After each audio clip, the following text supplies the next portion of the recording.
Here. Dylan Ryan. Jansino. Saki Sultana. Yeah. Hi. Danielle Lapierre. Yes. Liam Hunt. Sarah Dobson.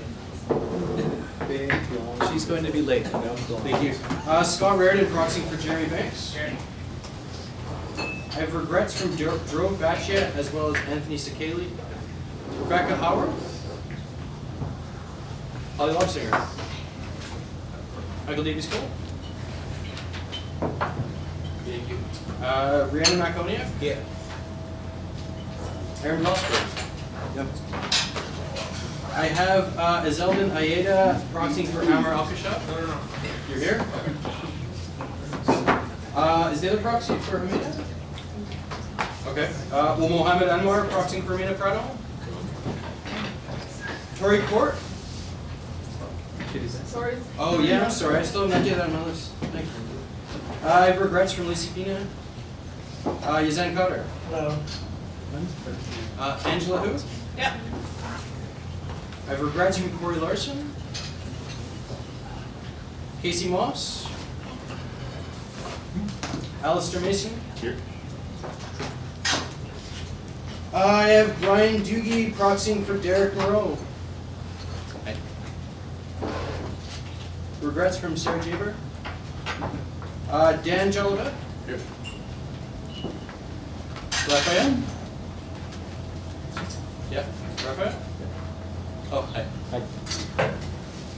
Hi. Joey Saney. Yep. Portland Turner. Oh, sorry. Caitlin Martell. I have regrets from Allison Falconer. Bart Soroka has indicated he will be late. I have Angelica Sart proxying for Yvette Yacoub. I have regrets from Alexander Hudson. Nadine Sultana. And Mo Cabrera. We'll be late. Okay. Okay, that's it for roll call. Adoption of the agenda. Be resolved that the agenda be adopted and circulated. Do I have a mover for that? I have an amendment. Yeah. So I'd like to amend item 10A to a discussion item. Okay. Do you mind if we do when we get there instead? Is that what we're going to do? Because Yazan, I'll just explain. Yazan wants to have this as a discussion today, but he wants to also motion that it goes to Bops, if I'm not mistaken. So we'll do that at the time of the motion. And sorry, I need a mover for that. Corlin, I have a seconder for it. Dan. Are there any amendments to the agenda? Yeah. Okay. Under reports from committees, can I add a report from the SRC on the transition initiatives, just to save time with my executive report? Perfect. Is there a seconder for that amendment? Dan, is there any discussion on that amendment to the agenda? Is there any opposition to that amendment? We'll take it passed by unanimous consent. I will actually ask for a motion to amend the agenda to bring presentations up, because we do have some visitors in council today. Is there a mover for that? Dan, seconded Rhiannon. Is there any discussion on that? Is there any opposition? And so that's just to confirm to bring presentations above appointments there. Take it passed by unanimous consent. Is there any other discussion on the agenda? Is there any opposition to adopting the agenda as amended? Take it passed by unanimous consent. Minutes of the previous meeting. Do I have a mover for that? Kathleen, moved by, seconded Dan. Are there any amendments to the minutes of last meeting? Is there any opposition to adopting the minutes of last meeting? Seeing none, we'll take it passed by unanimous consent. Communications received. I did have a resignation from Regina, so I thanked her for her service as secretary and wished her the best. And other than that, I do not have any other communications received besides the proxies, lates, and regrets that I noted. Yeah, John? I emailed you a report earlier today. You did, actually. Sorry, I did forget about that. Well, I'll take a motion to distribute John's report to council. Could I get a mover for that? Dan, seconded Liam. And is there any opposition to circulating John's report to council?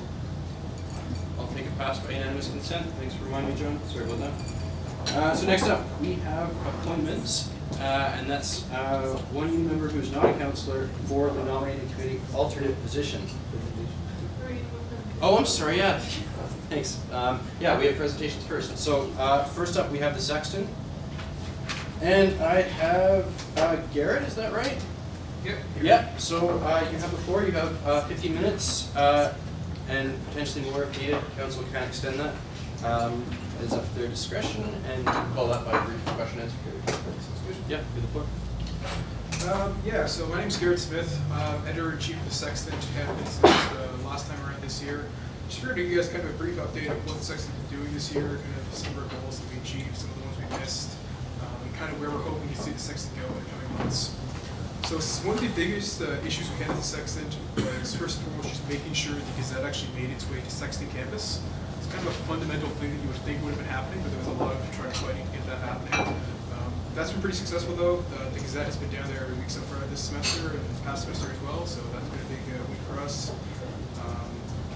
A lot of behind the scenes work, just reworking our constitution to make sure it's meeting new DSU policies and things like that. Squaring away a lot of our online issues. We're having a lot of server problems and things like that. Just the way that things have been run with some of the past editors, we're kind of coming to an end all at once, and so we had to update much of that all to start.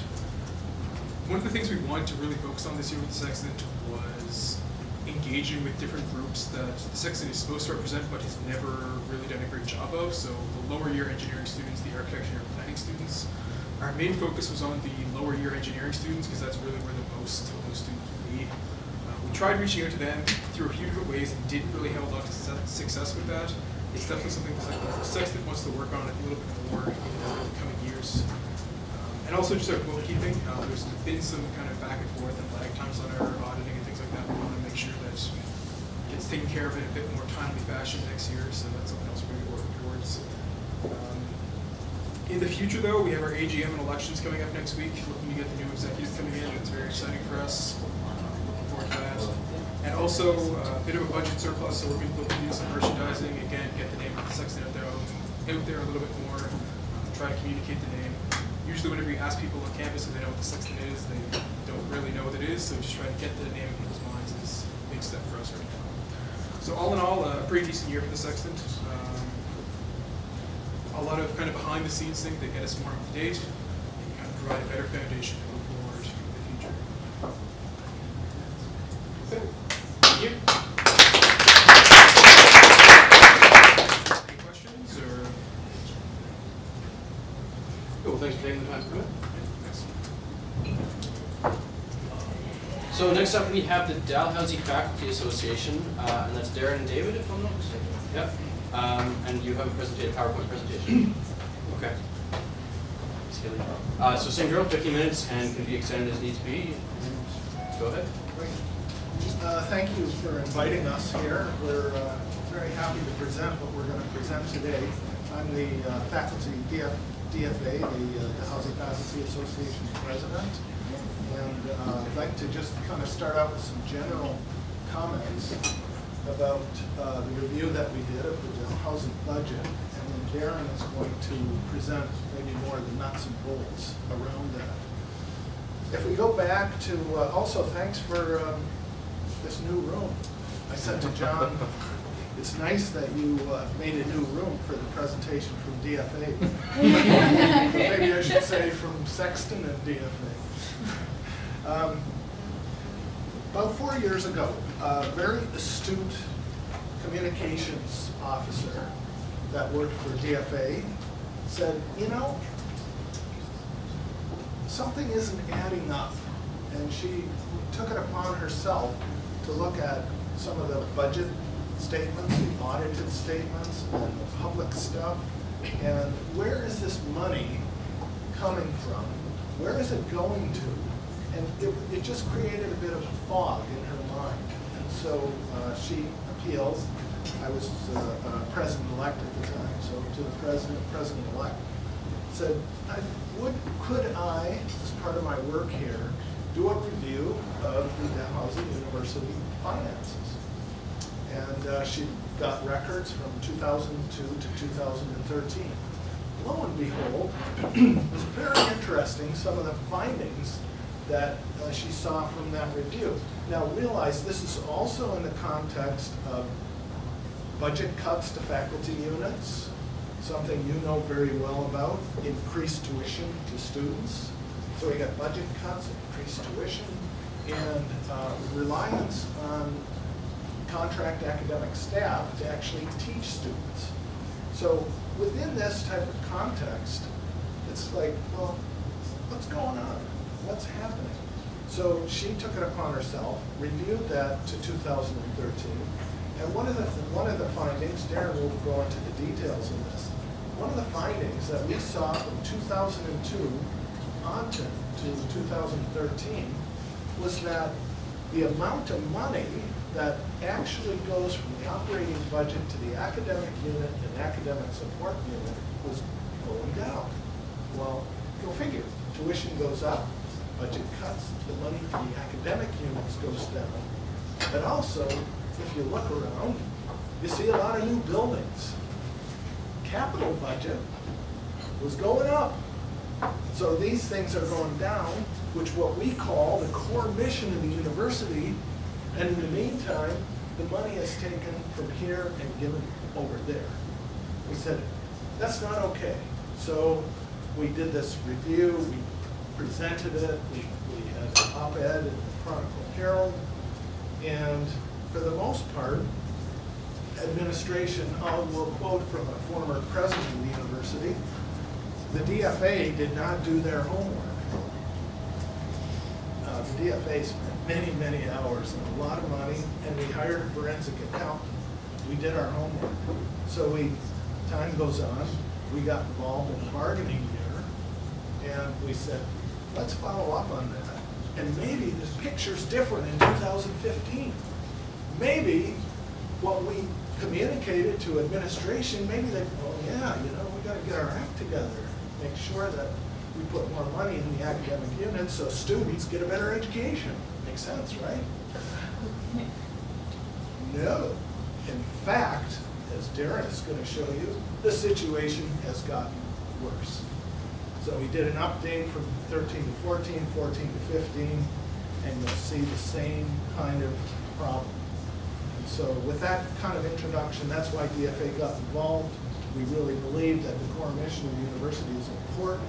We believe, from a budget point of view, that students, faculty, administration, all need to be involved together in creating a budget that works here at the university.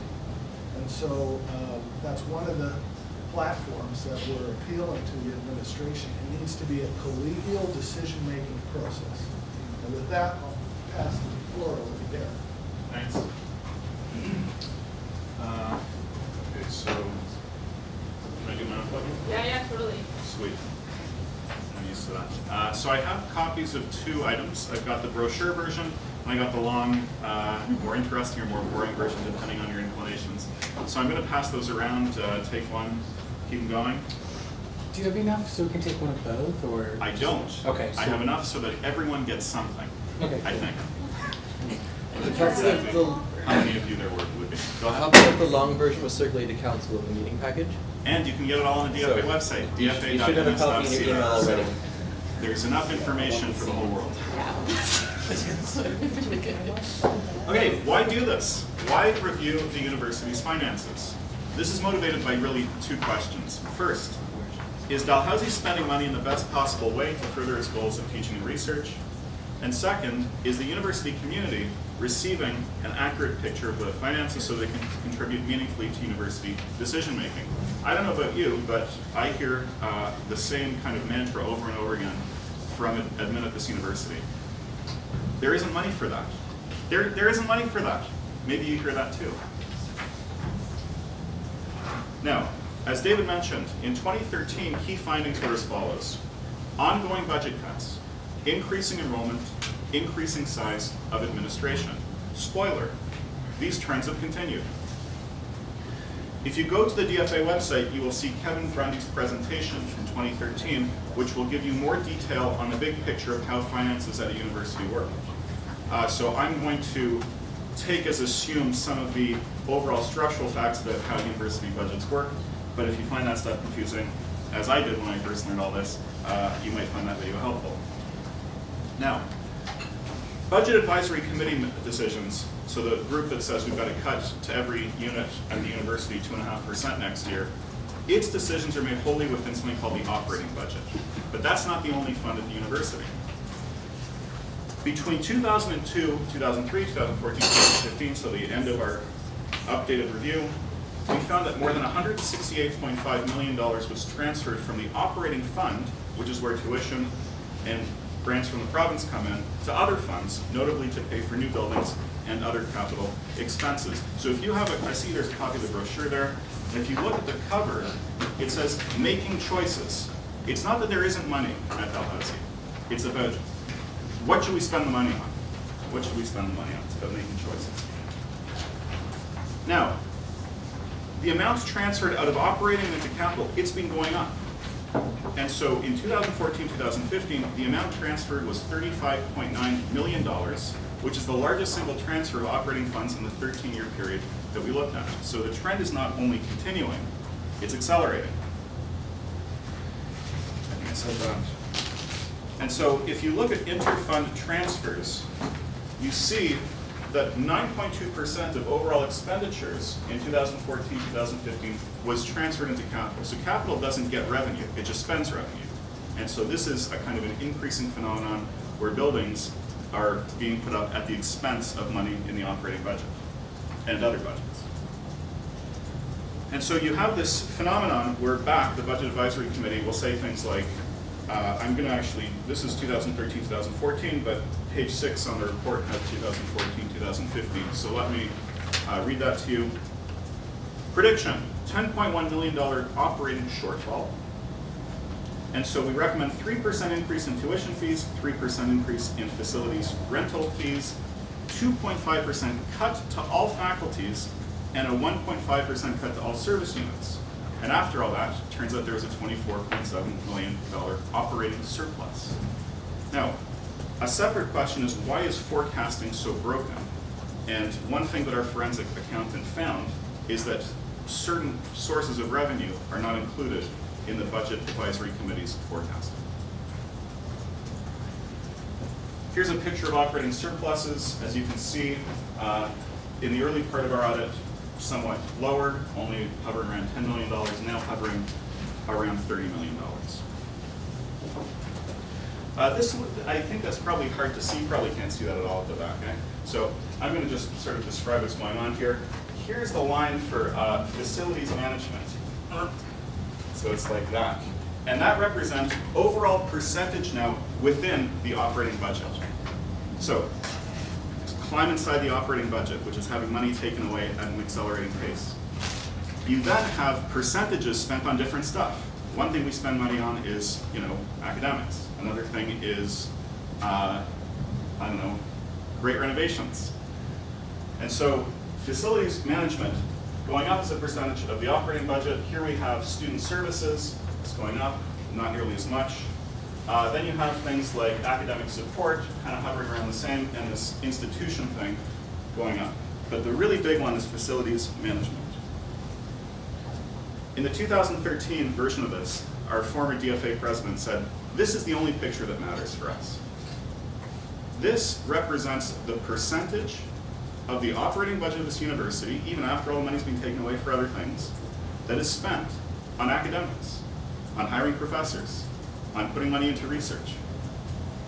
This is the percentage of the operating budget spent on that part of what Dalhousie spends money on. Do you see a trend?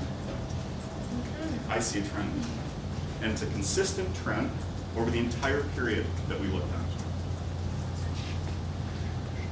Here's one way to think about this picture. In concrete terms, this means that Dalhousie would have had an additional $54 million spent on the university's core mission, even after interfund transfers, if the percentage of the budget spent on academics were the same in 2014-2015 as it was in 2002-2003.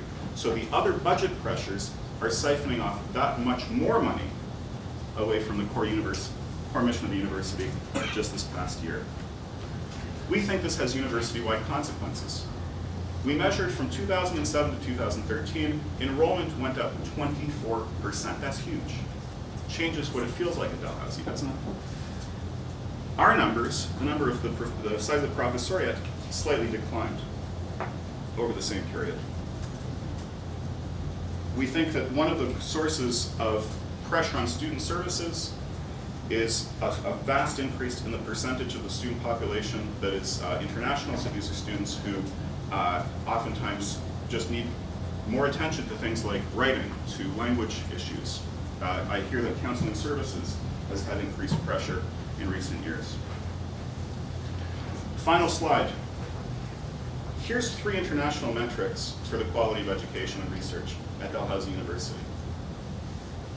We see a trend that tracks very, very closely this percentage of the operating budget spent on the university's core mission. We're not at all surprised by this. We think this is what you would expect to see if funding is diverted away from what a university should be doing.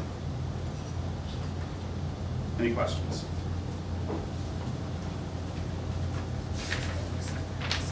Yes. Yeah, so just in the beginning of your presentation, you were talking about Dalhousie, or I guess the whole time, Dalhousie's transferring this money out, and you're saying that usually the BAC only has authority to transfer or to deal with money within the operating budget? That's all they have authority to do. Right, so how are they doing it, or who's doing it? Who's transferring money out? Who's doing the inter-fund transfers before BAC gets to see the operating budget is your question. Yeah, sorry. And the answer is the board. Okay. That's my understanding. Is that correct? The board of the university, yes. Is this trend of spending a lower percentage of the operating budget on academics something that we are just seeing at Dalhousie, or have you looked into if this is a trend across universities in Canada? Yeah, so I looked at other things like total expenditure on capital. Do we have stats on? We do, CIUT has done a study. That's a very good question. You're asking across Canada of higher institutions. This is true at other places across Canada. Some are more drastic and some are less. Dallas, I would say Dallas is probably one of the more drastic ones. It's a bit difficult because notoriously university budgets are done in very different ways. Yes. And our understanding is that the province hopes to have a system by which, at least in Nova Scotia, there will be uniform reporting so we can make exactly these kinds of apples-to-apples comparisons. But that's one of the difficulties is that, you know, you look at the budget and they all have different names and they don't even use the same terms like interfund transfers. It would also be complex across Nova Scotia since no university operates on a budget to our scale, really. That's a good point. Thanks, Darren and David, for presenting.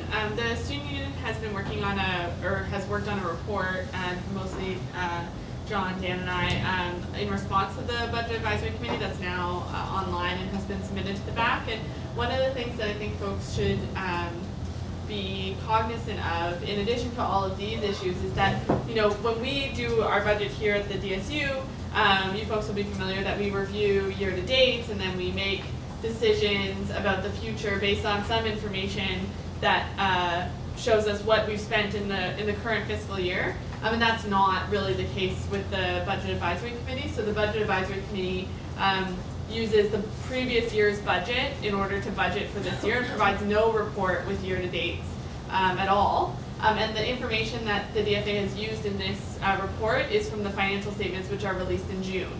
And so often we can't really look at the full picture until a full year after, when we have the financial statements, the back report, and all that. And what this means is that, for example, and if folks have seen the student union's back response, you'll know, but in the full year we can kind of look at this cycle. The university took in $2.9 million more in tuition fees than they had budgeted for, and then when we were budgeting for this coming year, they didn't say like, oh, actually, you know, we need a smaller amount of tuition fee revenue because we actually took in more than we thought we would.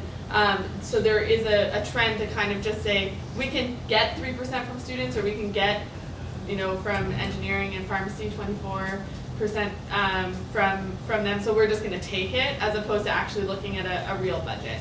So looking at the forecasting from last year as opposed to the end result. Yeah, exactly. Yeah.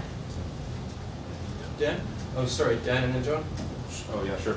Do you know how many years in a row that the BAC would predict a deficit and then have a surplus at the end of the year?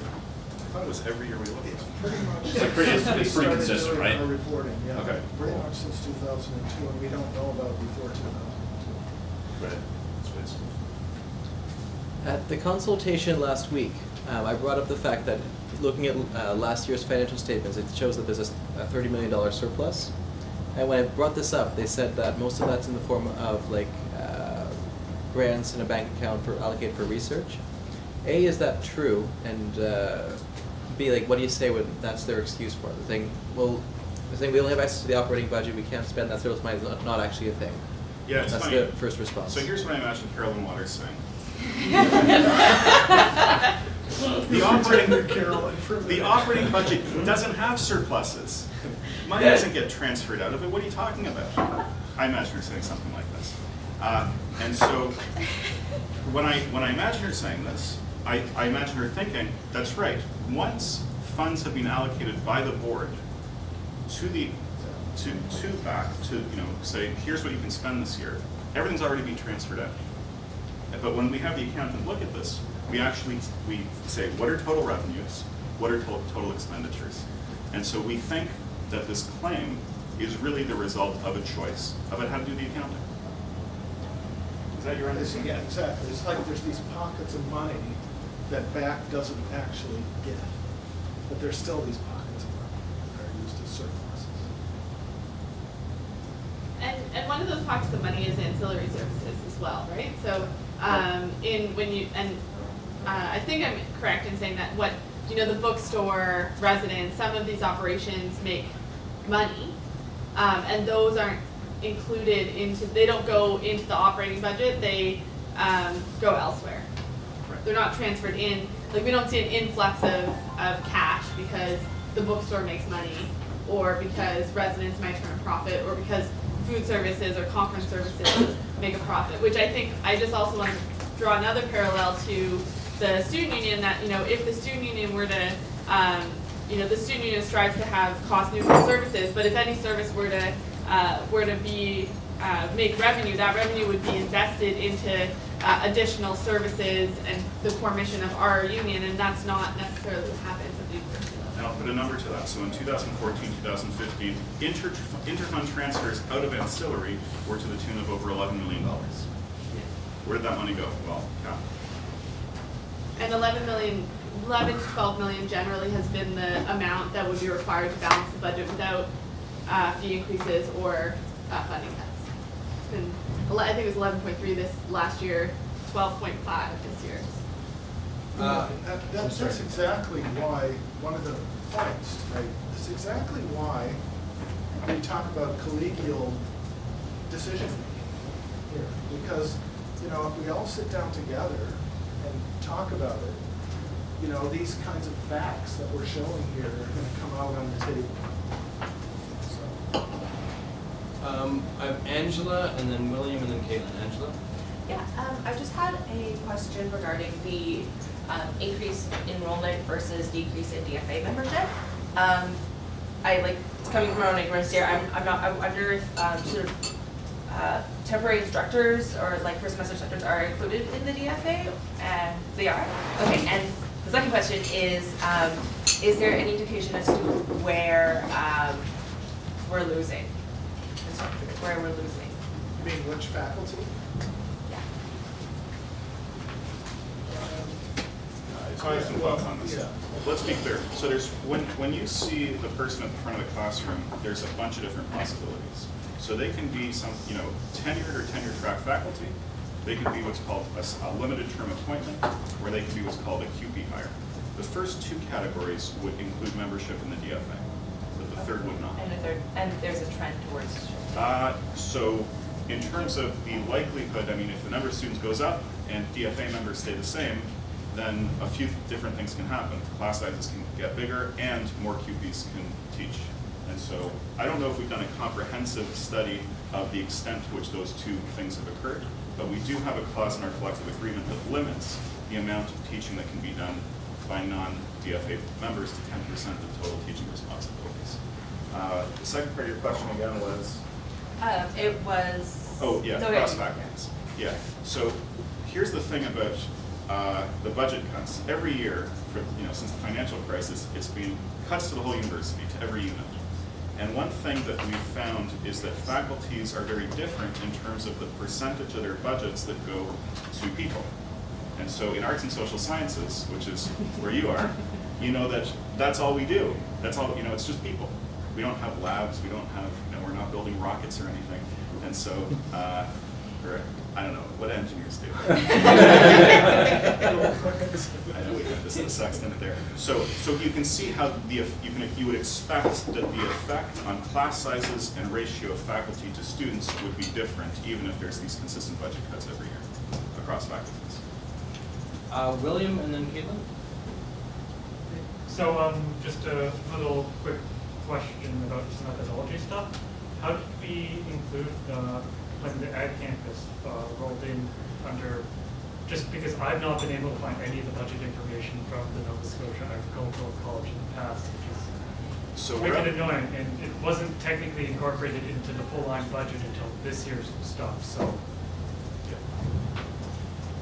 In terms of the numbers that I was just talking about, so number of students, number of DFA members, I took Agricultural College out of the equation just so we could look at a trend that was consistent without introducing other variables, other information.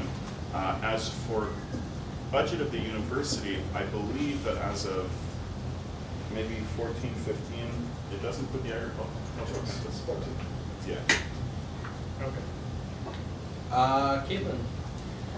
Okay, so my question is actually around how all the students here, as well as the student union in general, can collaborate with the DFA to not only raise awareness about your findings year after year, but I'm wondering if you can speak to some of maybe the attempts and collaborations in the past and sort of where those haven't been as effective, and maybe what we can be doing this year before the Board of Governors meeting on April 19th to pressure the university to reevaluate the decisions that they're making. Yeah, first of all, if you think about the university, think of it as a triangle. And the largest number of people in that triangle, you can turn it upside down if you want, on the top, is students, And faculty, I mean, we have 1,000 faculty, but there's like 18,500 students. And so I really want to emphasize how important you are and your voice. And, I was going to kind of say the same thing to you. Any kind of way that DFA can kind of stand behind you, we're with you 100%. And so let's collaborate together. We have worked together. There was Dal United in past years that DFA and some of our professors were pretty much involved with that.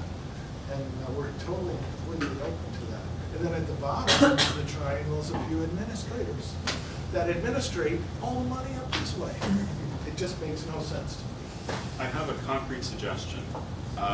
Marjorie Stone in the English department put forward a motion that the purpose of which I understand is to clearly get units in this university to say, how are budget cuts affecting the academic mission where we live? And the point of that was to say, bring to Senate all this information so that when you ask, are we making good choices, you can say, well, here's the effect on academics. And to my understanding, there's been a certain, hasn't happened very quickly. The production of these reports, the recording of them, the discussion of them, and so, I don't know, you were asking for what can we do in preparation for the April Board of Governors meeting, that comes to mind. Just coming directly to that, a lot of them have been compiled and sent to the Senate Academic Programs Research Committee. A lot of them came from FAS. So within the Department of Arts, there's a lot of department level submissions, whereas we had faculty level submissions exclusively from the health professions and engineering. So you can see that there's a lot of damage happening in the arts faculty right now. I have a copy in my office. I can pass it around if anyone wants to see it. It's pretty shocking to read. I should mention we've done drop-ins at a few faculties. I was over at management, and to somewhat of a surprise to me, they're hurting there a lot. They really aren't getting the budget they need for their research, for their teaching. So everywhere I get people to talk about this, I discover that it's happening. Yeah. We also architecture too. We also went to science, and although we didn't have a lot of people coming by, one of the main messages we got was program cuts. With program cuts, the education is not going to be as high quality to students, and then you're going to get those rankings like Darren's talking about. So this is a big problem. Yazan and then Angela. Okay, Yazan? So, the tuition hikes that are being proposed, I guess, are targeting students who are in other campuses than this one, Sexton, the agricultural campus, and Carleton, if I'm not mistaken. How does the money that's being allocated to the capital investments budget from the operating budget, is it being distributed to those campuses, or is it being centralized towards Dudley, or is there any other things? Do you know that, or? Yeah, I don't have an answer offhand. I know that, I mean, the ideas building is, I mean, you know, I think the president, if I imagine the president talking about the ideas building, I imagine him being extremely forceful and just convinced that it's happening. And so that's part of the answer to your question. Beyond that, so one of the things I'm very interested to do is to get a more comprehensive understanding of exactly how the capital expenditures are being made, and so wheels are turning in that direction. Okay, thanks so much for coming in, guys. If it's okay with you, I'll maybe get your emails after and circulate it. Is that okay? Yeah, mine's easy. It's da@dell.ca. Okay. Mine's easy, David Benson at Dell.ca. Perfect. Thanks a lot, guys.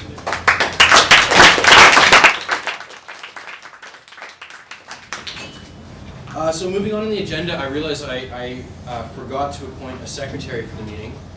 Before we do anything else, is there anyone here that was planning on applying themselves for the secretary position? I know it's not currently on the agenda.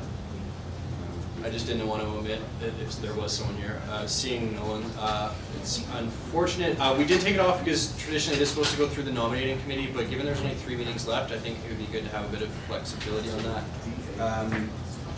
And it would just be kind of bureaucratic to get through that. Anyways, appointing secretary of this meeting, Kaylee, thanks so much for your service. Do I have a motion to appoint Kaylee? Kathleen, do I have a second for that? Yazan? Is there any discussion on that? Is there any opposition? We'll take it past by unanimous consent. Okay, next up, we have, what I had tried to before, got mixed up. One new member who's not a councillor for nominating committee, alternate. Are there any nominations for that position?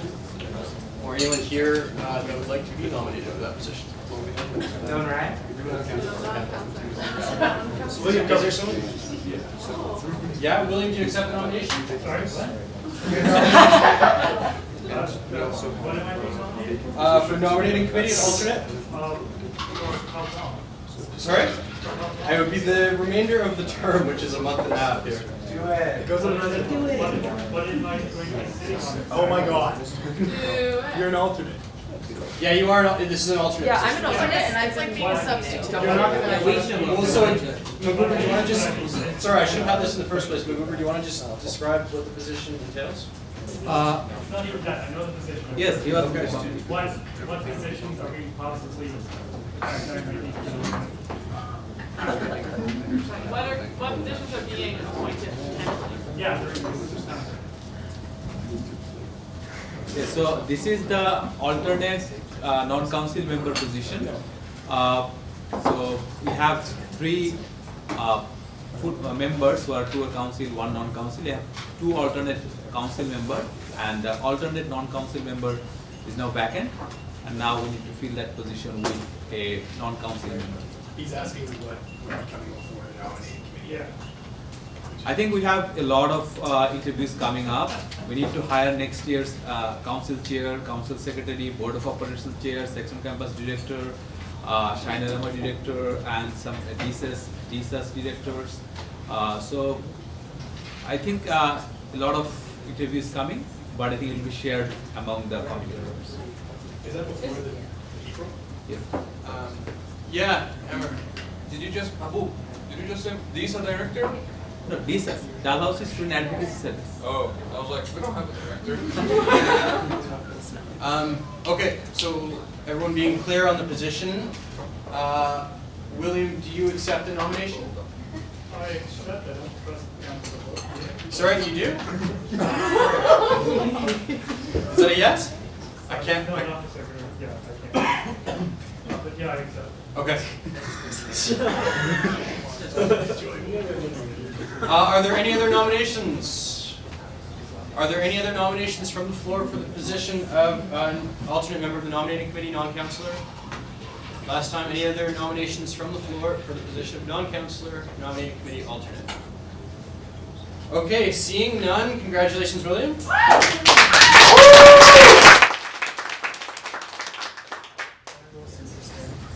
I have a motion to ratify that, please? Rhiannon, seconded Caitlin. All those in favor of that? To ratify that? Okay, all those opposed? Motion passes. So, next up, we have Board of Governors Caucus. Sure, so I think I'm the only one here from the Blog Caucus. There's a couple of things on the go. The breastfeeding policy that Anthony has been working on is currently under review by the Human Rights Equity Harassment Prevention Office. And so that's pretty good. Hoping to receive a response within this week or the next week, and then have some sort of motion to council in the subsequent meeting or the meeting after that. Anthony and I are also working with Yazan to ensure that there's a proper process for the way that the engineering, or well, I guess it's just the broader Sexton student that is chosen to sit on the DAL Capital Projects Committee. And so in past, what we found is that students, a Sexton student sitting on that committee has been very beneficial for the student in terms of the experience that they gain, looking at sort of the finer details around the capital projects that go on campus. So what we're looking to do moving forward is solidify a process by which that student is chosen, as opposed to a student just randomly coming to council, and being nominated or being accepted. Maybe a process through the dues council might be more appropriate, or something like that. We're in the middle of the discussion now, trying to figure out what could happen, I suppose. So that's one piece, and also. In light of tonight's DFA presentation, I also think it would probably be pretty important for us to take steps towards sitting down with the DFA and prepping and being as prepared as we possibly can be going into the April meeting, considering it's going to be a massive one. So those are some things on the plate of the BOG team. There hasn't been a committee meeting since the last council meeting, so no updates from any of the BOG committees. Thanks, Dan. Questions? Oh, okay. Moving on then, Senate Caucus. All right, if any senators want to start, I'll just fill it in with you don't mention. I have a few things. Okay. Okay, so one of them is at the last SLTC meeting, Learning Teaching Committee. We talked about they're starting like an ad hoc committee on affirmative action. So I forgot to bring it, but they handed me like a really useful schematic thing about which faculties actually have an affirmative action statement in their admissions policies and which don't. And so they're going to be like basically working on a cross-campus statement for affirmative action. That's what the committee is going to be doing. And they're going to be wanting 2 students. We negotiated up to 2 to sit on that, so that'll be coming your guys' way soon. And if anybody wants to see the schematic, it's pretty interesting. It's like FAST, science, engineering, computer science, agriculture, and management have no statements of affirmative action in their admissions policy, and then others do, but they don't have any like set ways of following up on their statements. So that's something that's coming.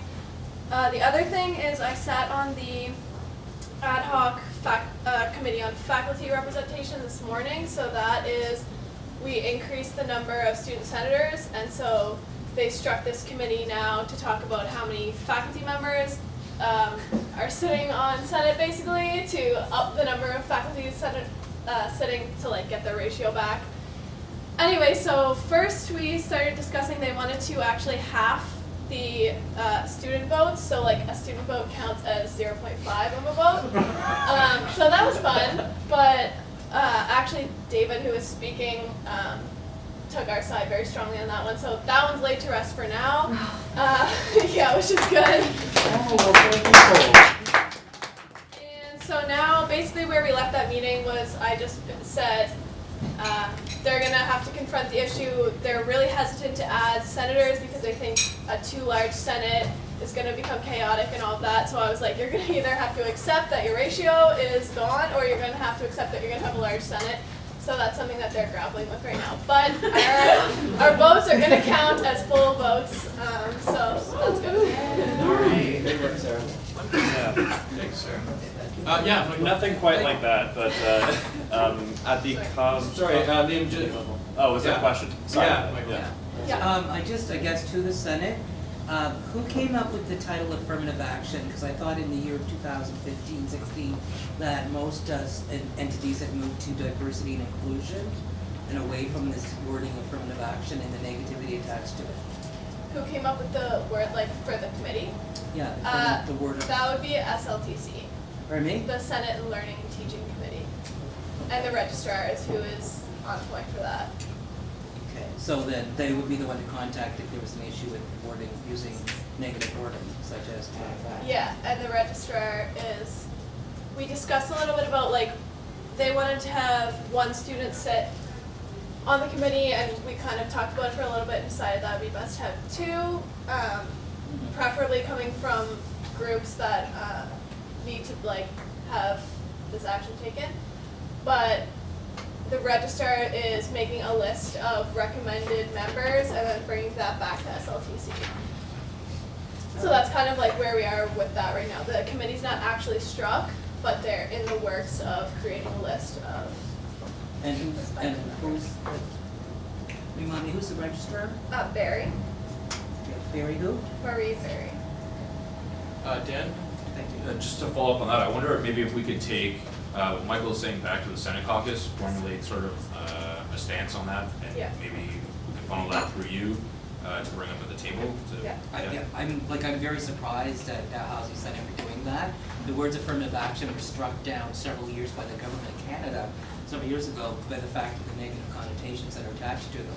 And to bring that into it, I would have to take that back to just about anybody of color I could find on this campus and review that. I feel like the university also uses outdated terms such as like minority group, and they don't recognize the impact that this type of language has.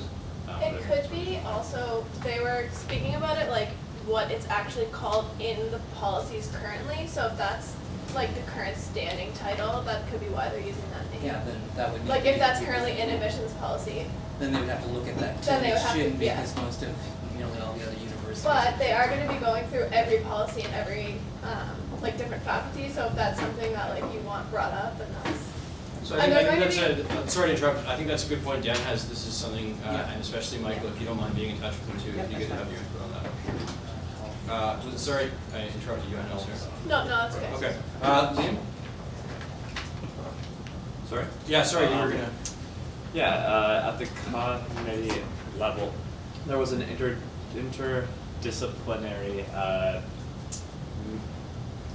major in films studies that passed as a concept paper. So it hasn't passed quite as a formal proposal, but it's definitely in the works, which is good news for FAST, as I believe it's going to mitigate the retention problem to some degree, as some have been leaving for St. Mary's, where that's the only place where they can find a program of that nature. So I think that's a big deal for FAST. It's a big win for them, and yeah, that's probably all that came out of Monday. So. Thanks, Liam. Questions for Senate folks? Yeah, sorry, John. Sorry. Just a few other little things. Next Monday in the Senate, there's going to be a vote on the final report on fossil fuel divestment. So the recommendations of that will be presented by the Fossil Fuel Divestment Committee. The gist of it is that it hasn't changed a lot since the preliminary report, which recommends a bunch of criteria for an ethical investment policy. It recommends that the Senate work with the Board of Governors to implement the recommendations of the report and report back to Senate by October. So that's what would be voted on Monday. There's a physical copy of the report. I think William has it right now. Somebody wants to see it. I have one on me.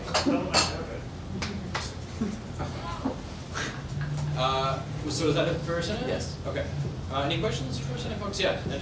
Yeah, I'm just wondering if any senators could speak to the Marjorie Stone motion being mentioned by the DFA presentation, and just the idea that academic bodies can submit a letter stating how the budget has affected them. Just haven't heard anything about that, so I don't know if you folks have heard about it or. Marjorie Stone, is it? Yes. It was like the DFA presentation just mentioned that I think she tabled a motion where, yeah, like I said, academic bodies can submit letters saying how Okay, fair. they're affected. And So JD was philosophy? passing some of them around, and I don't know how that wasn't. So, anything? Yeah, so from what I can gather, the motion was made before I came to Senate to this position, so I got surprised by it on a meeting package. And at that point, the work was already done, and there was a discussion about it. I remember there was a good reason why I had to leave that meeting early, so I actually missed the discussion about it at SAPRC. So I wish I could tell you more. SAPRC? Academic Programs and Research Committee, which is what these were submitted to. And generally speaking, I'm not supposed to share all the meeting packages, but I'm circulating that one now. Because it's good information, but I'm not supposed to share. Okay, so this every would be before any senators took their position? Yes. Okay. Yeah. Okay, that's why. They would have started soliciting them probably last winter. Oh, okay. Okay, thank you. Thanks, Angela. Any other questions? Okay, thanks, Senate Caucus. Next up, we have the SRC. All right, I just wanted to provide a brief update from the Society Review Committee as we were tasked to come up with some solutions to address society transition this year going forward. So essentially, we've opened up we've sent around an email opening up the early ratifications for societies. So if you submit your society's constitution between March 21st and April 4th, the current Society Review Committee will be able to review your constitution and approve it. So then when your society applies for ratification after May 1st, you'll be automatically approved as long as everything else checks out, but your constitution will be good to go. We also sent out an email asking for all Type 1 and Type 2 societies to submit their election dates, or if they've already elected their new executive. I've been receiving a number of emails from societies, and we'll be working on setting up individual facilitated transitions, essentially giving a lowdown on like the bare essentials that you need to know as a society, like how to book space, access funding, and apply for events for risk management, as well as making sure that treasurer training is as streamlined, that all the books are in order, so that the society can start off really well going forward.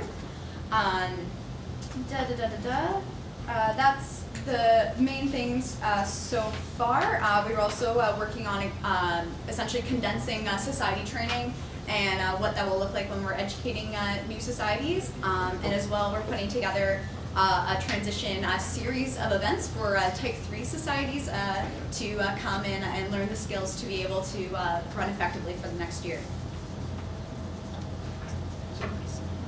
Thanks, Caitlin. Are there any questions on the report? Okay, seeing none, move on. Thanks for the report. Motion to strike the Sustainability Office Steering Committee, moved by Lowe, and yeah, do I have a seconder for that? Dylan Ryan, and if I'm not mistaken, you did want to table it? Yes, Okay. motion to table. The DSU board will be voting on the terms of reference tonight. They had a meeting with Kaylee last week, and we were discussing some changes. So their board is going to be reviewing that tonight, so it can come back to council on March 23rd. Okay, thank you. So motion to table then. Do I have a seconder for that? Dylan Ryan. And is there any discussion on that? Is there any opposition to tabling it? Okay, seeing none, the motion is tabled. Next up, we have the motion to implement findings of investment review committee. And just before you do move that, I'll just say like we did at the beginning, the plan is to have a discussion on it tonight, to have an opportunity for consultation if I'm not mistaken, and then to refer it to Bob's And then we'll move for that at the appropriate time.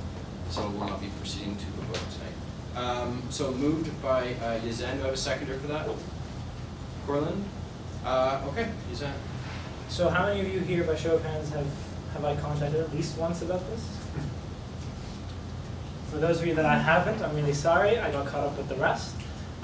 So this motion is in light of the Investment Review Committee and its findings. What it says is the companies that we found that are that the Investment Review Committee has determined to be outside of the guidelines that we have had in the past, that we shouldn't be invested in those, and we should kind of remove ourselves from those companies, and that we should create a binding filter, let's say, to stop further investments in those companies from happening. And then it also creates a committee that would help enforce and review our investments in light of this policy. I have received feedback from many members of this council, and I'm looking forward to hearing those again. I can write those down, and hopefully we can refer this to Bob's with the changes that you folks suggest, and maybe next meeting vote on this to finalize it. Thanks, so we'll start a speakers list. We'll just keep discussion limited as much as possible to the motion and quality of it, and be able to discuss the merits of it more next time. Yeah. Yeah, I know I ran this by you this morning, but if you could just bring it up in front of everyone else, just in the interest of transparency, that'd be great. I'm not an expert in finance, but as far as I know, when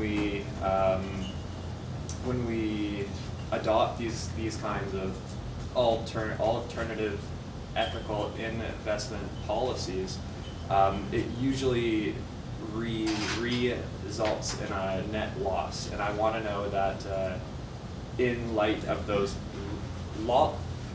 losses that will likely come, where are we going to recoup the funds? And if it does get to a point where we're going to have to recoup them, will it be coming out of student fees? Because that's something I might not be able to get behind. So if you could clarify that, that would be fantastic. Sure. So right now the companies that the Investment Review Committee has noted as being things that we should invest in, those only surmount to about 1% of our direct investments. Indirect investments are not weren't even reviewed at all. So in terms of how removing ourselves from those companies or divesting from those companies will affect us, it really won't. And I've talked to the VPFO about this. He's confirmed this. In terms of applying this in the future, there have been many instances of this happening without much harm. I don't think this is, from a financial perspective, this is much of an issue. In terms of applicability, there are many precedences beforehand. But if you'd like, we can talk about this more. Sure, yeah, that'd be great. So I have Corlin and then Scott. It was just kind of in response to your concern as well. When myself and another representative from faculty management were talking with Suzanne, that was exactly our concern, was putting all these policies in place is going to make our money manager less likely to be working towards us and stuff, and that's what we were talking about, things like mutual funds that already focus on this and that are focused on being more ethical and having good practices and investing in smart companies, and instead of just trying to find those on our own, just going to mutual funds that already have those values might be an easier way to have an ethical investment policy that's not going to negatively impact, and I talked to you about that before. I have Scott and then Michael.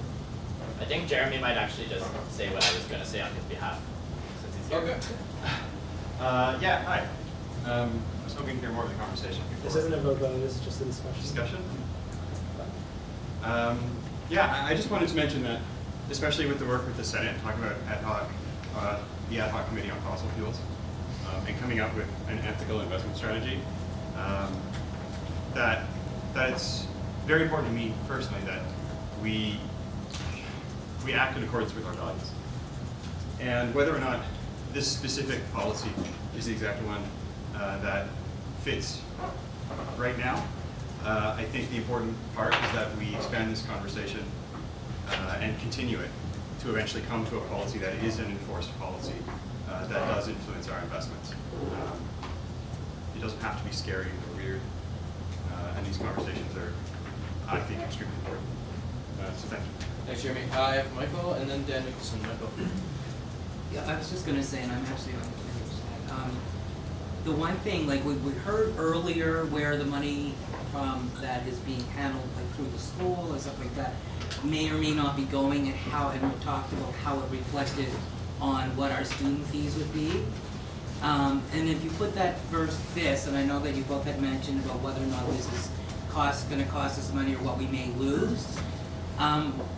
When you look at the fact that we're losing money or our tuition is going to go up based on something that we seem to have very little control over, reflected against something that we actually say are our core values, which are divesting from something like this, I think it's up to ourselves to step up and go, putting, as like you just said, putting this policy in place, or at least starting with a policy like this to reflect what we want. We will not lose, as Suzanne said, we're not going to lose a lot, and the fact is, it makes us be responsible for what our money, where our money is lost or going to, or going to be reflected in, as adverse to somebody else making that decision for us. Thanks, Michael. Dan, and then Casey. Yeah, so just right before I say anything else, I definitely am fully in favor of an ethical investments policy to be enacted. I know that back in 2013, I think the council had unanimously voted in favor of a set of guidelines or of following practices within, I think it was like the SEED project overall. I won't get into that. And I also wanted to say, Anthony Sigley had sent me a note also to express his support for an ethical investments policy as well. I think the one that's presented is fairly comprehensive. What I am really excited for is for that to go to Bob's, where we could have a chance to look at some of the things that have been brought up around this table. So, for example, the financial implications. I think we have an opportunity to bring in like our investments manager to come in and like talk a little bit about what that would look like, so that not so that it would deter us from enacting a policy, but so that it would better prepare us for when we do enact an ethical investments policy, how to deal with any issues that may arise. So I think that's an important piece. And both Anthony and myself just wanted to commend the work that Yazan and the committee has done in terms of the policy that's on the table now. Like I said earlier, it's fairly comprehensive, so I'm really looking forward to a more in-depth conversation with Bob's about it. Thanks, Dan. Casey, and then Holly. I should probably know more about this, and I'm sure it's already been expressed, but when you guys were going through originally, because I read what we were not going to invest in anymore, did you guys just look through every single thing and then look it up on the databases and see if that like followed your criteria, or like how did you decide to look into certain investments? So what we did was we looked for every database that we could find about this. But again, it was like 3 or 4 people that were handling this. So however far reaching we weren't very far reaching, but we did try and get council's suggestions as to if there were other databases. If you remember, a couple of weeks ago, we actually did ask council for suggestions about this as well. And then looking at those databases, every company that we were directly invested in, we put them through each of those. Yeah, that's what I was asking. databases. Okay, so you put them And all, we actually did everything that we invest in, you put them through the everything. databases. And we actually did a follow-up around that after Uzama looked through it, sent it to me and say, will you look through this too? So we did do a follow-up on Okay. that. So then the plan going forward then would just be every time you got that there's a change in investment to like sort of put it through this process, sort of? I mean, there would be a filter, let's say, if this goes as I and Michael see it, it's that there would be a filter and that there would be a constant revision of what gets through the filter so that we make sure that we didn't miss anything. It won't get everything, but it would definitely minimize things. And it's the committee that would review that would be made up of the VPFO and 4 Dalhousie students who are able, any Dalhousie student, doesn't have to be a counselor, who are able to look through this. Thank you. Cool. If you'd like to meet up afterwards, we'll talk about Yeah. Sure. Holly, and then William. Yeah, I guess I just like to mirror comments made by Dan and say like thanks to the committee for doing all this great and like really thorough work. Also like to say that I super support this negotiated all this work because, and like, sorry, a little bit in response to the financial risk of this, as I actually think it's more risky to be investing in companies involved in human rights and environmental abuses, just like in and of those like issues themselves being risky, and also financially. So like we saw with a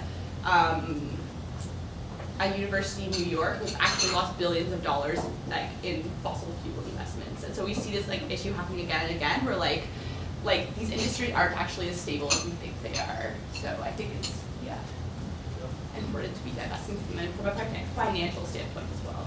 Yeah. Thanks, Holly. I have William and then the person next to. Sabina. Sorry, what was your name? Sabina. Sabina? Okay, just a personal thing. Largo English. So with don't smart Bill. It was me. He was honestly laughing at me. Sure. Just a question about methodology process stuff. So, as you put it, there's going to be a filter, and then we're going to constantly revise the filter. Which sounds wicked.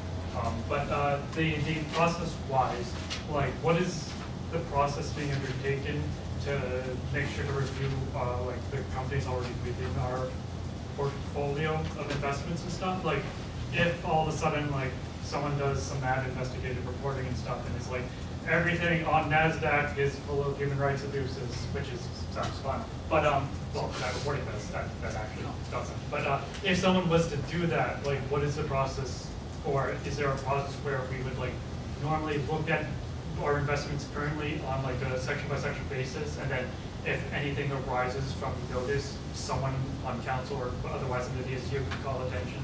Sure. People look at that, or like it was a little bit ambiguous in the process stuff. Also, just looking at the policy y'all threw forward, just the timing of it. If you could better explain that, it was like look at it each semester and then implement as soon as possible. I'm just kind of wondering if you have any better sense of what that looks like in practice. Can you clarify that last point? Like, the timing, some of the thing open on my computer. So while you do that, so in the guidelines that this policy tries to put in, there's a I guess a clause, number 5, accountability, and it says, should any violation of the aforementioned criteria be brought to the attention of the Dalhousie student executive, the executive shall take the necessary steps steps needed to address said violations in a manner that abides by this policy. So I've left it really in the hands of the executive, because imagine if there's something that pops into our filter and it constitutes about 10% or 20% of our investments. That would be treated, I think, differently than something that doesn't constitute such a large majority. And so I didn't want to specify any sort of definite procedure, because I wanted to leave it in light of the amount of investments that we're making into those companies that were noted. You see what I'm saying? Kind of. I'll do it. I'm not trying to. Like, I just like by living that ambiguous, I feel like that's subject to abuse just as a structural thing. Okay. That's my own personal convention. And the other, and also just like you can constantly have stuff sent to review without. But the other thing is just how do we term it?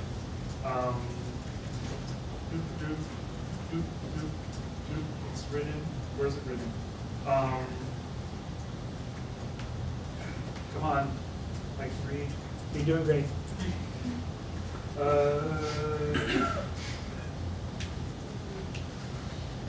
The IRC shall report its recommendations, seeking that.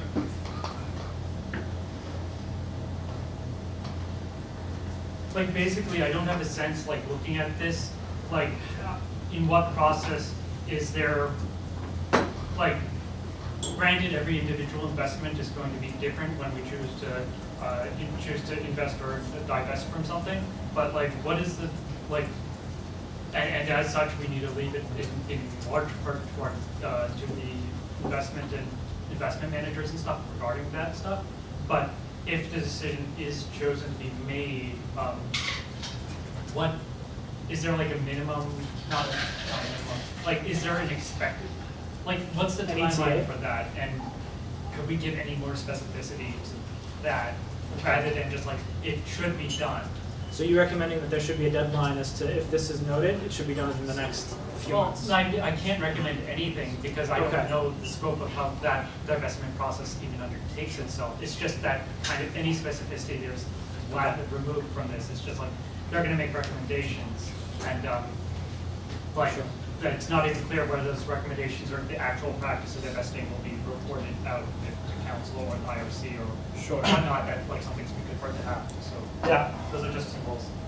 Okay, so in response to that, the recommendations that are being made are made to council in light of any sort of changes that should be made to the filter, to call it that.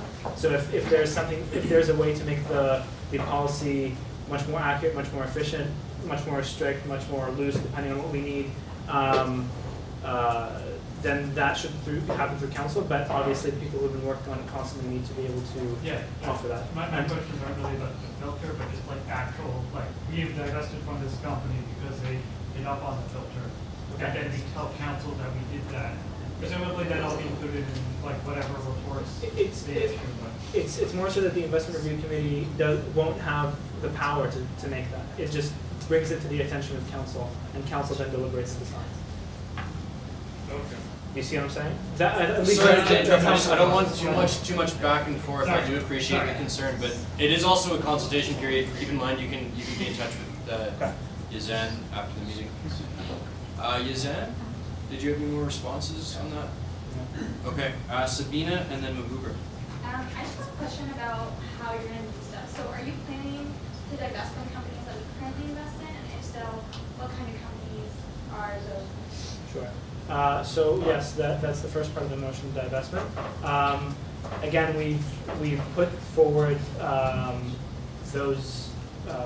When we were going through the review, we found as many databases as we could. We consulted council to find out more databases, and then we put each company that are in the direct investment list through those filters and saw what we got. Some of those companies, for example, are things that we said in the past that we don't want to invest in, so it's weapons producers, cigarette producers. There are companies that provide construction material to illegal settlement construction. I know that's where a lot of people are getting at with this. Yeah, some things like that. So the investment review committee is available for everyone to see in the November 18th. Okay, so does it have those companies you guys are interested in? Yeah, and the investment review committee has, it's in the November 18th. Mabuber and then Kathleen. I was just gonna say, for Sabina, just so you know, all this information is available in Yazan's presentation that he made. Yeah, I have some of it. I was just curious about like, some of the specifics. That's sort of what but I'll refer back to them. I don't want to take up other people's. Mabuber. Yes, I want to just point out about the impact of this type of divestment is not always like financially risky, because we divested from the fossil fuel in December 2014, and according to our investment manager, that proved well in terms of financial return, because what we've seen over the last year and so what's happening in the fossil fuel industry. So I think we made the decision at the right time. And apart from that, this process moving forward, the recommendation from our investment manager is if we can provide a list, whatever source council decides on to the investment manager, and then that would be the starting point from the person that yes, this is the list, will not have any investment. And if I think for the first time, if we can have some investment, yes, we invested for those, we can take those down, that's okay. But if we want to do this again and again, that's not desirable from his point, because when he invested, there is a plan for short term, long term, and lots of things. So that's what we want to do, and to make a policy that had some sort of definite list which council agrees on, and then we can act upon that and regularly check maybe yearly basis on that list. That will be way moving forward. It's not necessary that every year we need to go through our list and cross things down, but if there is a dynamic list that changes over time, maybe we need to do that once a while, but it's not the thing happening every time. So I think we've had a pretty comprehensive kind of discussion on this now. I'll forward it back to Yazan, if you can move to refer to Bob's. And, move to refer to Bob's for revision in the next 10 days. 10 days, okay. Seconded, Scott. All those in favor of referring it to Caucus to be done in 10 days maximum? Okay, all those opposed? Okay, so the motion is then referred to Caucus. Next up, we have financial policy motion. And given that there are a number of people running for the positions of Vice President Academic and External and Vice President Student Life, this takes place next year. There's no formal conflict of interest policy. I'm not asking anyone, telling anyone to recuse themselves, but I would encourage it just for the sake of that potential conflict of interest. But ultimately, it is your discretion if you are running for that position, one of those two positions. That said, the motion has been moved by Dan, seconded by Dylan Bryan. Dan, you have the floor. Yeah, cool. So it's a motion that I brought to the floor back in October or November. The timing was just a little bit off. It's easier now to budget for a change like this, even though it's a small change for our next year's budget. Essentially with this motion, or what I aim to do with this motion is eliminate the wage disparity between all of the executives. Essentially, because I think, like, as a DSU, we equally value the work of student life and the work of academic and external advocacy just as much as we value the financial work or we value the internal society work. And I think that our current pay structure doesn't necessarily reflect that. And so, essentially, in talks with all of the executive, what we came to is that we don't necessarily think it's wise to contribute to this notion that there are more valuable positions than others at an executive level like that. I think over this last year, we've had a really great opportunity to experience what true teamwork is. We've gotten a chance to accomplish some really great things working together as a single unit. And I think having that sort of disparity in wages contributes to this weird hierarchy that we're trying to work within, and that's not a good base structure to creating, like an equitable team, I suppose. So that's the reason why I wanted to bring this forward. Essentially, the main goal overall, or the large goal, I guess, is to pass along the idea of teamwork and equality. And I think this is just one of the pieces in the puzzle, I guess, moving forward and passing that sort of mentality or that sort of feeling along the years. Thanks, Dan. Is there discussion on the motion? Okay, seeing none, we'll proceed to a vote. All those in favor of the motion? All those opposed? Motion passes.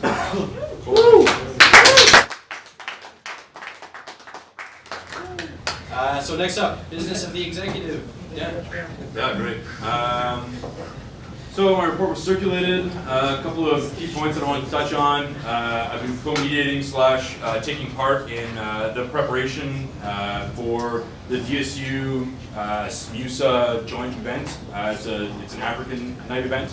The African societies at both universities have been collaborating and creating this massive joint event for quite some time. The night will be on March 26th, so if anybody is interested, let me know, and it should be a grand event taking place at the Kennard Center, so that'll be excellent.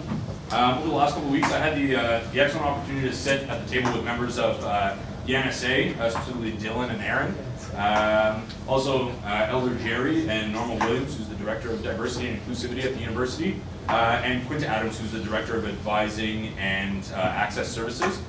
We had an opportunity to discuss the current state of Indigenous culture on campus and what changes need to be made in the immediate future. That conversation was brought about specifically around the inaccessibility in terms of smudging on campus, and this has been brought up to the table here anyways for some form of discussion a few different times. And so it was an excellent opportunity for me to sit and take in some of the opinions around the table, and I thank Aaron for his contribution, and also thank you for the opportunity for allowing me to sit in. That was fantastic. I also had a wonderful lunch meeting with Philip Shea, who's the new director of the International Center, and we had a great chat about mental health supports and just like medical and health supports in general for international students, as well as transition support. So starting before international students get to Canada, what that support looks like, and he's got some really big ideas. And I don't know, it was really exciting to kind of get to chat with him a little bit about that. We also last week launched the My Definition campaign. I just wanted to formally thank Emily and Sarah, who are two of our staff members, for all of their support. They crushed it, and it was fantastic. Right now, we're just beginning to prep for a campaign called the Claiming Safer Campuses event. So today I had an excellent meeting with Carmela from Sohos, as well as Andrew from Equity and Accessibility, and Sarah, our communications and outreach coordinator. And so that's really exciting. We're planning a bunch of cool things that I won't get into now, but that event is coming up next week and then the week after. It's kind of like this long installment thing that's going to be really awesome. Really excited about that. Also update around the ombuds, because that's been up at the table quite a few times. So the steering committee is the next thing to be struck between the university and the DSU. So the agreement that we've come to is that there will be 3 representatives from the university and 3 representatives from the Dalhousie Student Union. What I've sort of proposed with the input from the Ombuds Working Group is that the committee could be made up of a law student, potentially in collaboration with DFLAW, SALSA, Outlaw, the LSS, 1 executive and 1 E&A officer, with the potential there that the E&A officer may not always be a student. So I don't know exactly what the feels are on that, having an E&A officer on that committee that wouldn't necessarily be a student, potentially. So that's a conversation that needs to be fleshed out a little bit further, and I would welcome input from this council. You can send me an email, or you can just state it in the question period, I suppose. And then also in my other section, I attended a bunch of student events in the last couple of weeks. It was fantastic. I love this month because it's gala season. And it's super fantastic to see all of the, not only do I get to go to these galas, which is excellent, but I also get to see all the hard work that students are putting in to bring together community events. One of the biggest ones was the Methil event, which is the Pakistani Students Association event, as well as the Indisa Bollywood night. Both were very well attended, very excellent. Coming up this weekend, I think, is the international event hosted by DISA, which is also super fantastic. DSU, we have a table for counselors if anybody is interested. There are 10 spots. If you are interested, send me an email. It's going to be first come, first served, because that's the best way that I think to do it. But if you're interested, we have a table. You're welcome to come. It's going to be fantastic. And elections are going on, in case nobody knows. So that's my report. Wait, what? Yeah, we talk about it. Yeah, we'll talk about it later. What do you tell about that shocking dogs? Whatever that, guys. It's raining outside. Snow and ice. Hey, so I guess it means the chalk in the snow. Are there questions for Dan? Okay, thanks for your report. Next up, Haley. Yeah. Sorry, really brief. I priced out some sweaters. Totally gonna be doable, great. And what I think I'll do is probably just send an email to all the counselors and be like, yo, what do you want? But that may come this week, next week. I don't know. Soon. It'll be soon. Anyways. Position 2.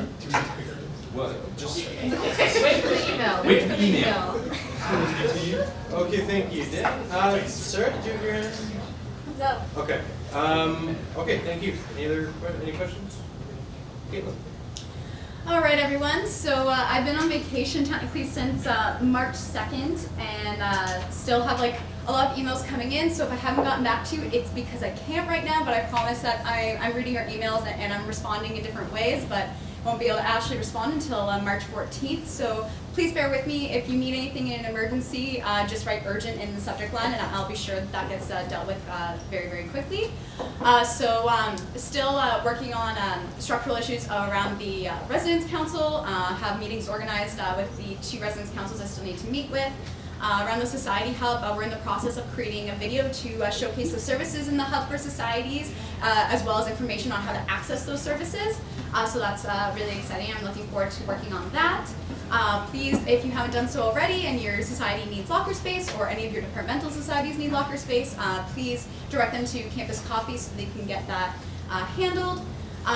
Phone line organizing committee has been struck, and the call from members at large were due on Monday. So I'm very excited to work with the society representatives on this committee to go through the applications for the members at large. Sexton Society Fair is going to be on March 16th from 11 a.m. to 2 p.m. It's going to be the last one of the year, so I'm really excited to make it great. So if you're on Sexton and the Alumni Lounge at that time, please come by. There's still space for societies to register, so you can do so online on dsu.ca/sexton-society-fair.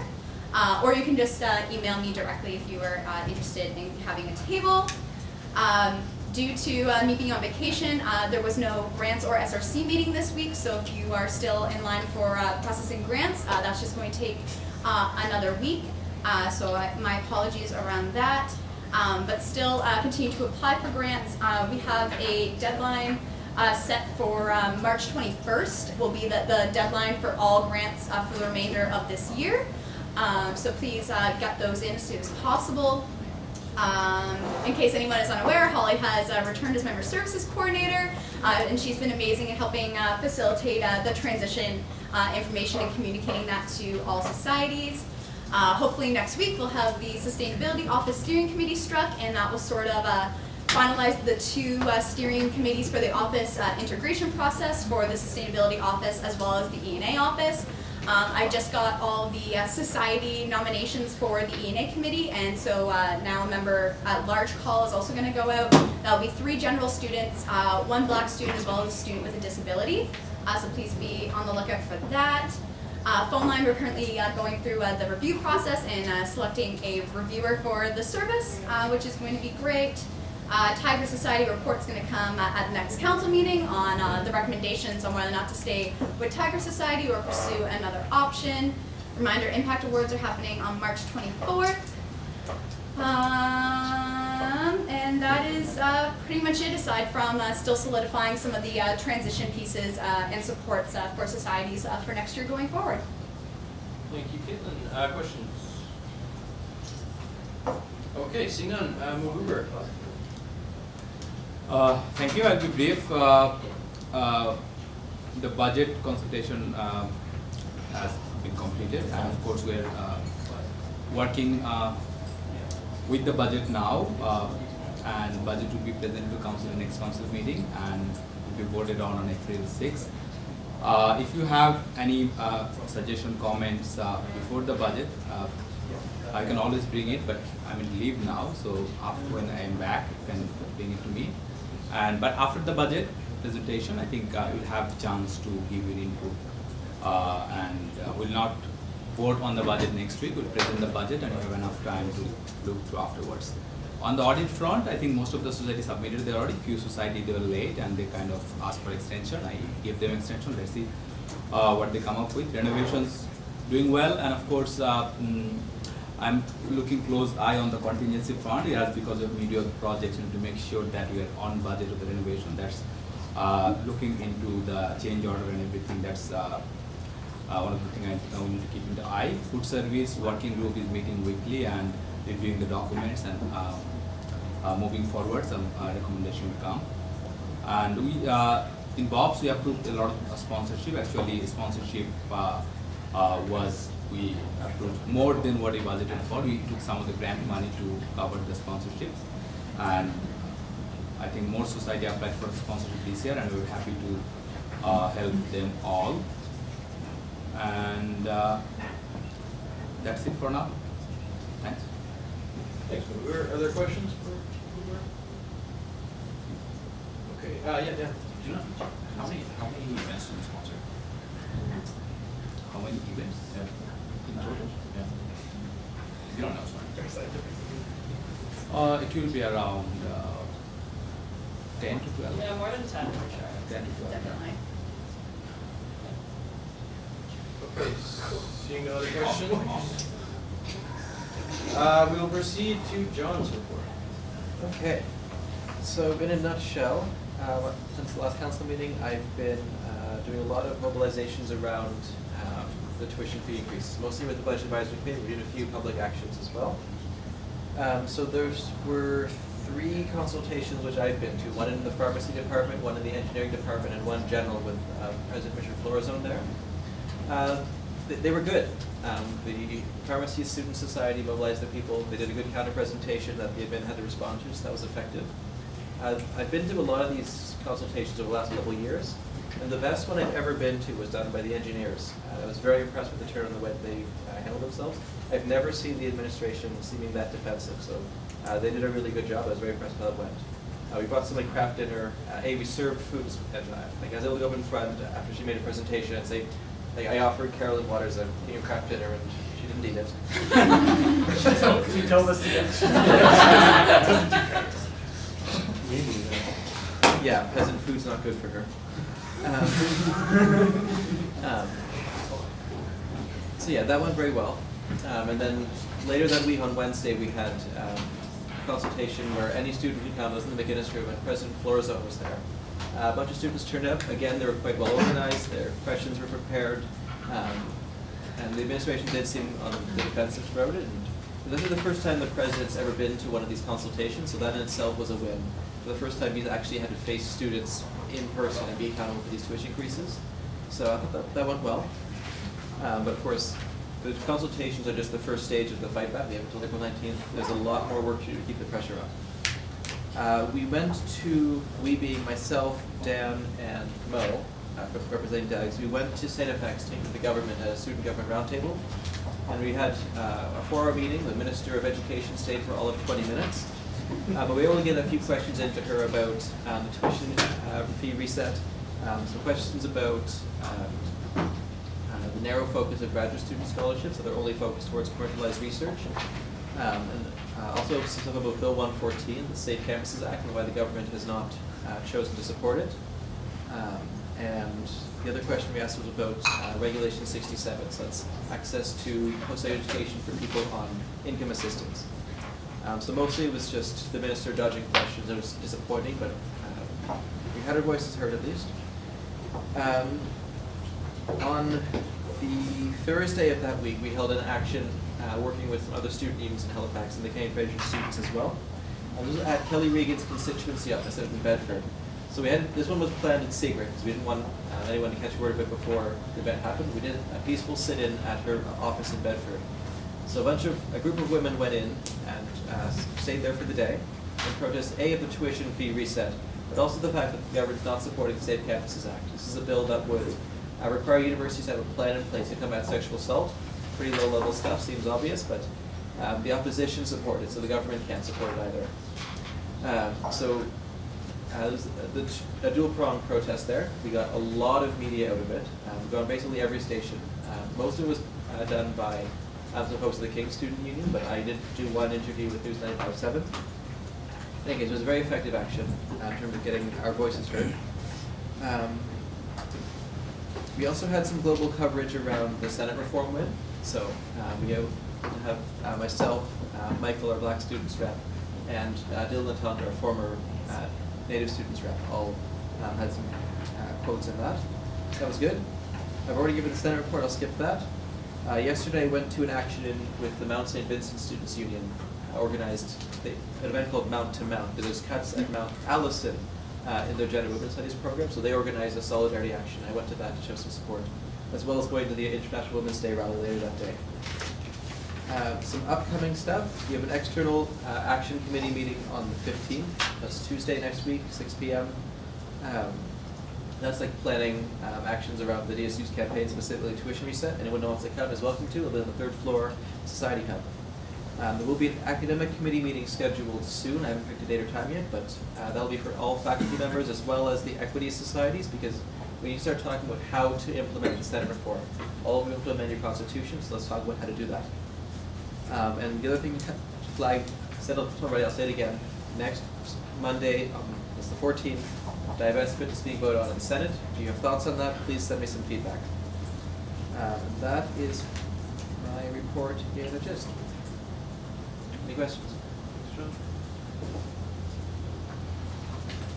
Okay, thanks for the report, John. Next up, Kathleen. As usual, if you have read through my report and have any questions, feel free to ask me. I won't go over too much, just highlight some upcoming events that are going on this Friday. Dallas Got Talent semifinals. It's the round before the finals, so there's 5 contestants. They're all really stoked. Everyone has half an hour to perform, which is a pretty long time, so that's really exciting. And there's also this week, as well as the previous week, an audience participation vote. So if you have people that you want to vote for in there, you can definitely show up and show them your support. TEDx is this weekend on Sunday. It's one of my favorite events of the year. I'm really excited about it. If you haven't already gotten your tickets, I suggest you do so like really soon. We're almost sold out, which is awesome, but also make sure you get yours. Set the Whale is coming up next weekend. The Rock the Vote concerts. This is to promote DSU elections, but also just a rockin' Canadian band. So get your tickets, and next week if you vote, you get $10 off your ticket, so it's $5 to go to see a concert, which is a pretty good deal. And then lastly, like Caitlin mentioned, Impact Awards are coming up. We've been working really hard on that. A lot of really cool performances are going to be there, so make sure that you check that out. Tickets for that are also almost sold out. So if you have not gotten that ticket yet, make sure you do that. Yeah, and as usual, I'm around, but also kind of on vacation right now, but I'll stay here if you have any questions. Thanks, Kathleen. Questions? Yeah, Where do you get Impact Award tickets? You can get them online if you go to, I think it's like the Career Leadership Development website, that area. I'll just send you the link because I have it on my computer. Thank you. Any other questions? Okay, thanks for the report. Next up, notices of motion, and I'll just quickly remind everyone, the Sustainability Steering Committee was tabled at this meeting, and the IRC was referred to BOPS and should be up again. Just that? Yeah, okay. Yeah. That might be voted on. Sounds good. Are there any other notices of motion? Yes, go Can ahead. I just ask a quick question? Yes. Should we notice the food now? Sure. It's already on the table, but you can. Oh, is it for next week? Go ahead. Or for the 2 weeks ahead? Notice the motion for the food board. For the food board, yep. Thanks for reminding me, yep.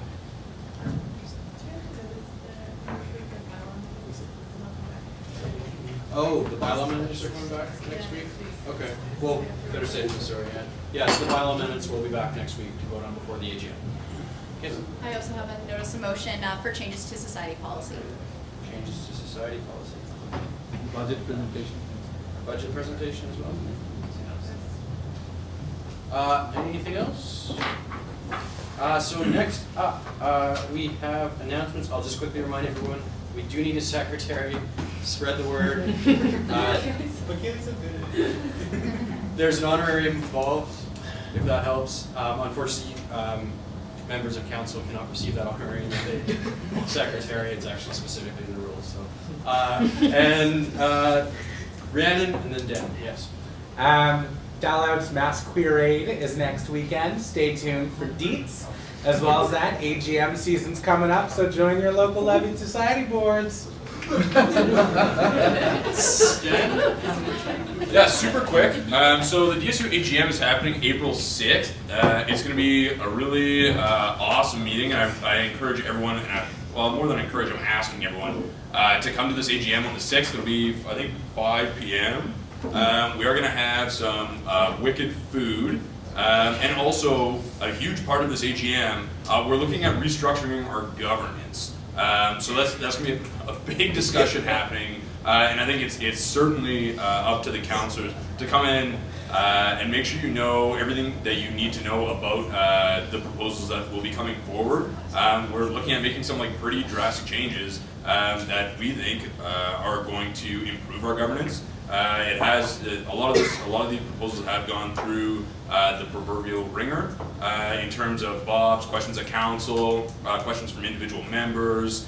So it's a really huge piece, and I think personally, I think it'll be really important for all of you councillors who have presumably a fairly firm understanding of what we do here to have your voices heard or to have your input or to resoundingly vote, yeah, this is a great proposal. Either way, it's happening on the 6th, and yeah, there's gonna be great food. Not pizza, other great food. So. It's also the 50th anniversary yes. of when the DSU Act was originally passed. So it'll be a very nice little thing. So April 6th, 1960. We could make it. Yeah, a big old cake. We could make it birthday themed. Birthday themed AGM. Yeah. We're just throwing it out there. AGM party. Maybe. We'll see. Sounds like some people are excited about that. Yeah. Order. Angela and then Corlin. That was the most half-hearted order that I've ever heard. Okay, so this weekend, Friday and Saturday, the Dalhousie Arts and Social Sciences Society is having our annual undergraduate conference. Friday, March 11th from 7 to 10 p.m. will be our keynote speaker, Dr. Darryl LaRue from St. Mary's University, and his keynote title will be White Fragility and the Politics of Racism on Campus. Topical. And on Saturday, March 12th, from 10 a.m. to 4 p.m. will be the student panels. I'm presenting, that's exciting. And breakfast and lunch will be included. So just come for the food, if not for academics. Stay for the academics. Come for the food, stay for the academics. And then after, so 10 p.m. to 4 p.m., you can go to International Night. It's perfect. You're here anyway. I have Corlin. Okay, so starting this Saturday, the Dalhousie Commerce Society is embarking on our last charity initiative of the year. This charity initiative is one that anyone on this main campus is sure to see. It is the 5 Days for Homeless initiative, which is where we have 7 students from the Commerce Society as well as guest sleepers sleeping outside the Row building for these 5 days. The purpose of the 5 Days for Homeless initiative is to bring awareness to the problem that is youth homelessness, as well as raise money to combat this issue. We've partnered with Phoenix House, which is very active in Nova Scotia. I believe they have 6 different shelters. I don't know if it's throughout Halifax or throughout Nova Scotia because I'm not the main person who normally speaks on it. But it's a really awesome initiative. It's our last charity initiative of the year, so we want to raise a lot of money. So if anyone from your society is asking about it, you have like a brief overview of what the purpose is. And I would encourage you guys to donate because it's a really good cause and it's very important, and these brave students are fighting to raise awareness. Thanks, Corlin. I have Kathleen and then Jad. Yeah, Kathleen, sorry, yeah. No? Okay. Jad?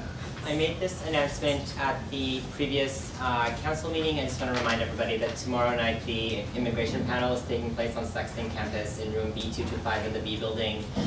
We will have 4 panelists from a diverse background, each speaking, well, 2 of them speaking to their experiences, and then the Nova Scotia Minister of Immigration, Lena Diab, speaking to what an ideal immigration process looks like, and we took Andrew, who will speak to the resources accessed mostly by immigrants. I encourage everybody to come out just to learn about what the immigration process possibly looks like, or ask any questions to any of the panelists, including the minister herself. And you can find the event on Facebook or come and speak to me afterwards. We look forward to seeing all of you. Thanks, Jed. I have Holly and then William. Great. So as everyone knows, it's International Women's Week. And as part of that, we want to celebrate and bring to light the experiences of transgender women who are often excluded from conversations.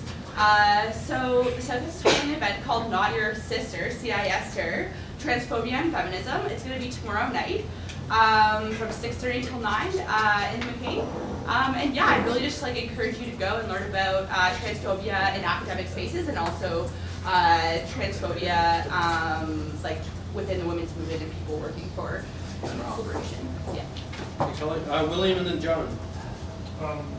This is from the classics department, but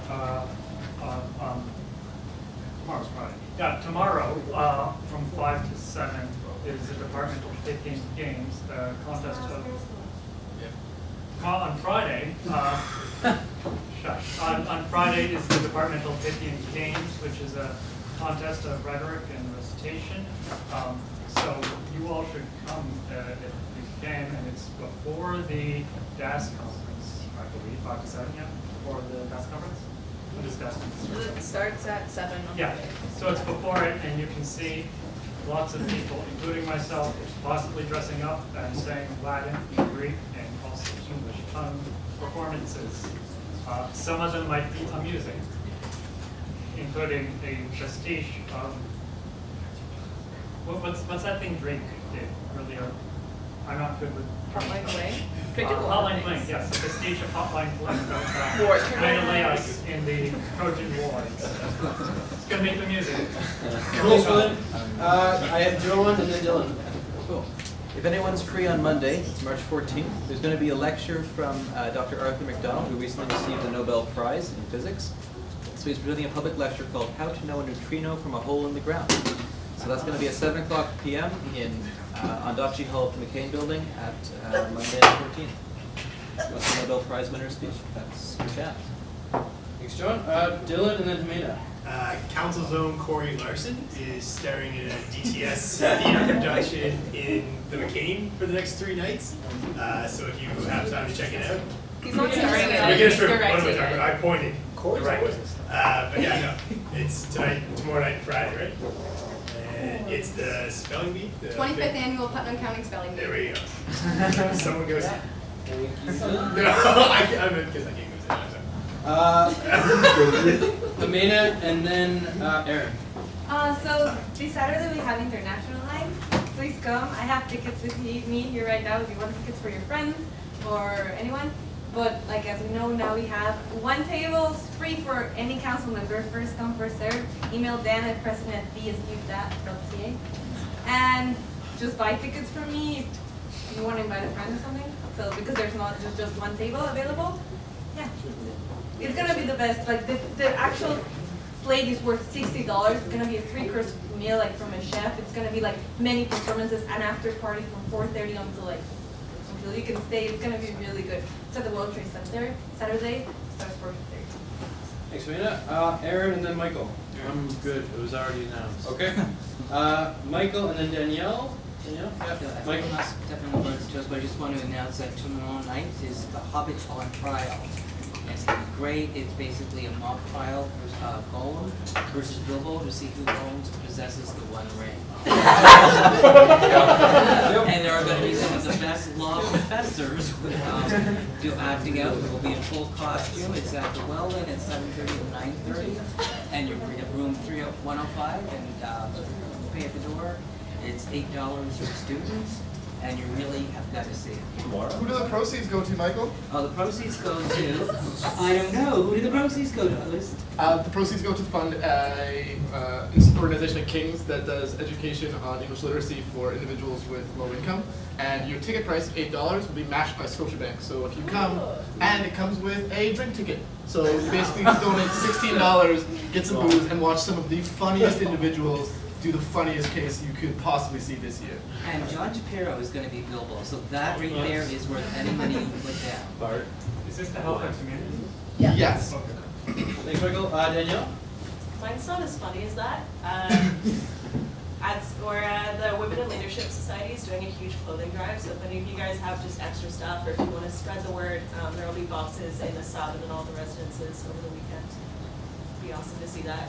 Get a lot of stuff. Thanks, Danielle. Okay, that is it for announcements then. Do I have a motion to adjourn? No. Bart, seconded Casey. Any opposition? All favoritism, baby. That was not No, that's good stuff. I couldn't remember.